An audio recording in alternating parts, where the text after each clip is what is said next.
આજે તો આભાપરા બરડા ડુંગરમાં મોજ પડી જાય એવી મોજ મસ્તી કરી. તો જય દ્વારકાધીશ મિત્રો, સ્વાગત છે આપણું નવા મિની વ્લોગમાં. સવારમાં ગાડી લઈને નીકળી ગયા ડાયરેક્ટ બરડા ડુંગર બાજુ. બરડા ડુંગરના નવલખે આવી ગયા ને પછી ત્યાંથી નેહડામાંથી થઈને ડાયરેક્ટ ચડવા માંડ્યા આભાપરાનો ડુંગર. હજી તો ડુંગરની જરાક ઉપર ચડ્યા ને ભાઈ મસ્ત મજાનો વ્યૂ આવવા માંડ્યો. પછી તો પાણકાનો સામનો કરતા કરતા થાકી ગયા. તો થોડીક વાર બધા ભાઈ ખાઈ લીધો પોરો ખાઈને ઠેલા ખંભે મારીને ડાયરેક્ટ થઈ ગયા પાછા હાલતા ને જંગલના નવા ઝાડવા જોતા જોતા ઉપર ચડતા હતા ને ભાઈ કુરીભાઈ અલગ જ કોમેડી ચાલુ કરી દીધી. હાંડીઓ થઈને ડિસ્કો કરવા માંડ્યો.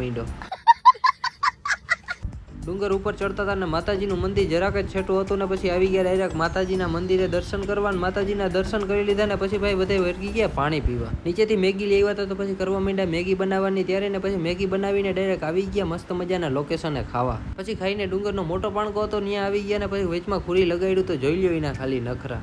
ડુંગરમાં રખડી લીધું ને તો થઈ ગયો વરસાદ ચાલુ ને પછી ચાલુ વરસાદના થોડીક વાર ગરબા રમી લીધા ને પછી ઉતરવા માંડ્યા ડાયરેક્ટ નીચે. હવે મળીએ બીજા નવા મિની વ્લોગમાં. ત્યાં સુધી બધાને જય દ્વારકાધીશ.